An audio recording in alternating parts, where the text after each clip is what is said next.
नमस्कार, दृष्टी न्यूजमध्ये आपल्या सर्वांचं स्वागत आहे। डहाणू जव्हारमध्ये राज्य उत्पादन शुल्क विभागाची धडक कारवाई। 142 बॉक्स विदेशी मद्यांसह 34,80,000 रुपयांचा मुद्देमाल जप्त।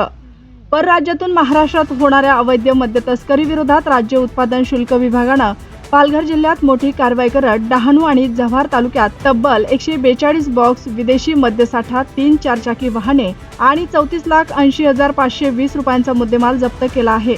या कारवाईमुळे अवैध मद्य तस्करांचे धाबे दणाणले असून 3 आरोपी विरुद्ध स्वतंत्र गुन्हे दाखल करण्यात आला आहे। मिळालेल्या माहितीनुसार 11 जून रोजी राज्य उत्पादन शुल्क विभागाच्या डहाणू विभाग आणि पालघर भरारी पथकानं संयुक्तरित्या विशेष मोहीम राबवत विविध ठिकाणी सापळे रचले। निरीक्षक सुनील देशमुख डहाणू आणि निरीक्षक अरुण चव्हाण भरारी पथक पालघर यांच्या नेतृत्वाखाली कासा सायवन रोड बेहेडपाडा जव्हार तसेच सोरळी बेहेडपाडा परिसरात संशयित वाहनांची कसून तपासणी करण्यात आली। या तपासणी दरम्यान Mahindra Bolero pickup MH48 CB 1443, Maruti Suzuki Eeco MH05, BH 6658 आणि टोयोटा इनोव्हा MH01 BG 1495 या वाहनांमधून दादर नगर हवेली येथील विक्रीसाठी आलेल्या मोठ्या प्रमाणातील विदेशी मद्यसाठा आढळून आला। पथकाने तात्काळ कारवाई करत मद्यसाठा आणि वाहने जप्त केले।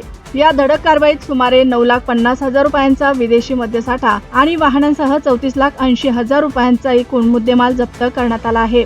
या प्रकरणी CR क्रमांक 131/2026, 132/2026 आणि 138/2026 अन्वये गुन्हे दाखल करण्यात आले असून आरोपी विरुद्ध कायदेशीर कारवाई सुरू आहे। ही कारवाई वरिष्ठ अधिकाऱ्यांच्या मार्गदर्शनाखाली पार पडली असून पुढील तपास निरीक्षक सुनील देशमुख, निरीक्षक अरुण चव्हाण आणि दुय्यम निरीक्षक विश्वजित आभाळे हे करत आहेत।